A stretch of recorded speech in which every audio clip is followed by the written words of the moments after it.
Hello friends, इस video में हम लोग IIT एडवांस 2023 पेपर 2 में आया हुआ एक क्वेश्चन डिस्कस करेंगे जो बहुत ही प्यारा सा डिफरेंशियल इक्वेशन का क्वेश्चन है ना। तो ज़रा देखें हम लोग इस क्वेश्चन में क्या दे रखा है। ये वाला जो पार्ट है, ये जो गिवन है, यही हमारे पास डिफरेंशियल इक्वेशन है। तो जब भी हमारे पास लिमिट्स वेरिएबल में होती हैं, इसका मतलब आपको लेबनीज़ रूल लगाना है। तो पहले हम लोग लेबनीज़ रूल लिख लेते हैं क्या होता है, तभी हम इस क्वेश्चन को स्टार्ट कर पाएंगे, है ना। Leibniz rule. तो सपोज़ कीजिए हमारे पास कोई फंक्शन है, सपोज़ कीजिए यहाँ पे px कोई फंक्शन है, ये लिखा हो integration of gx to hx और ये लिखा हुआ f ऑफ t dt। ठीक है, इसको डिफरेंशिएट करना है। तो इसको डिफरेंशिएट करने के लिए हमारे पास फॉर्मूला होता है जिसका नाम होता है लेबनीज़ रूल। तो इसको लिखेंगे D P x upon D x, x के रिस्पेक्ट में डिफरेंशिएट कर रहे हैं। तो ये जो t है, वो जो अपर लिमिट है वो t को रिप्लेस कर देता है। तो f of H x into H dash x, h का डेरिवेटिव माइनस लोअर लिमिट को t की जगह रिप्लेस करेंगे। तो यहाँ आ जाएगा f of g of x into g dash x. ये फार्मूला होता है जिसको बोलते हैं न्यूटन लेबनीज़ रूल। तो जहाँ भी आपको लिमिट्स वेरिएबल दिखती है, मतलब आपको न्यूटन लेबनीज़ रूल अप्लाई करना ही है। तो चलिए मैं यहाँ पे अप्लाई करके दिखाता हूँ आपको। तो ये जो डिफरेंशियल इक्वेशन है, पहले इसको कॉपी कर ले।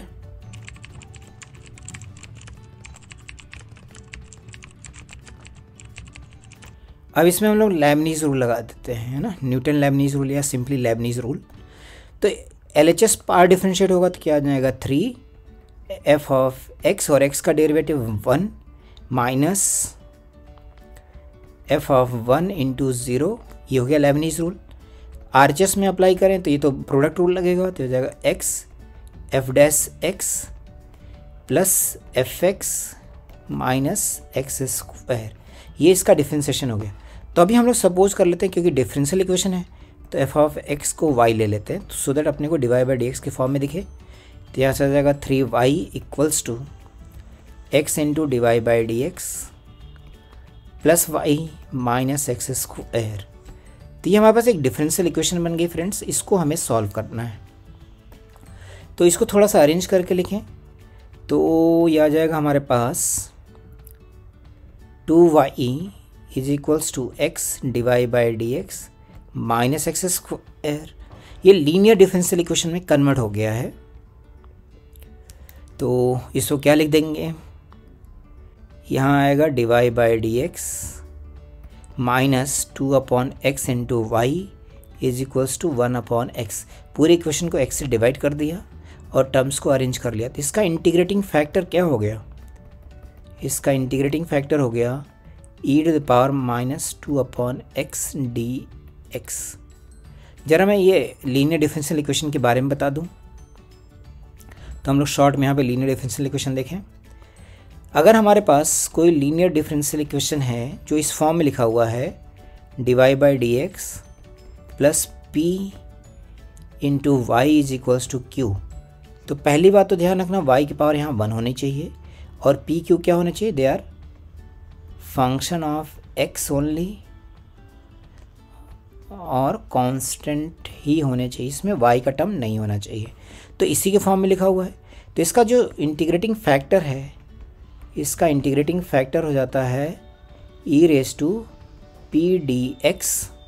तो इसका सॉल्यूशन क्या होगा, इसका सॉल्यूशन हो जाता है y into integrating factor is equals to integration of q into integrating factor into d x. ये इसका सॉल्यूशन हो जाता है फ्रेंड्स। तो ये आपको लीनियर डिफरेंशियल इक्वेशन का फॉर्मेट याद रखना है, ये बहुत ही ज़्यादा पूछा जाता है। तो इसको सॉल्व कर लें। इंटीग्रेटिंग फैक्टर कितना आ गया, e raise to minus 2 ln x। यहाँ पे इंटीग्रेशन कांस्टेंट जनरेट नहीं होता, ये ध्यान रखना है। ये प्रूविंग के टाइम पे ही आ जाता है कि यहाँ पे इंटीग्रेशन कांस्टेंट जनरेट नहीं होना चाहिए। इसका सोल्यूशन क्या हो जाएगा, y into integrating factor is equals to 1 upon x into integrating factor और इसका इंटीग्रेशन। आई होप समझ आया। यहाँ पे लिखने में कुछ गड़बड़ हो गया है फ्रेंड्स। x से डिवाइड करेंगे तो यहाँ पे x बनेगा, थोड़ा करेक्शन कर लेते हैं। यहाँ पे x बनेगा तो यहाँ आएगा हमारे पास x। हाँ अभी करेक्ट हो गया है।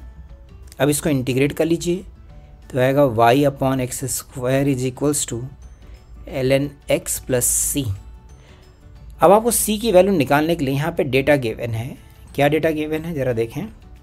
हाँ यहाँ देखिए ये डेटा गिवन है f ऑफ 1 इज़ 1/3।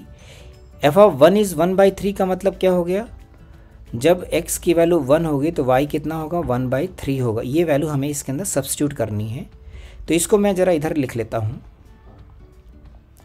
तो ये आ गया y upon x square is equals to ln x plus C. अब हम लोग क्या करेंगे, यहाँ पे x की जगह पे 1 रखेंगे और y की जगह 1/3। तो ये वैल्यू ज़रा यहाँ डाल देते हैं।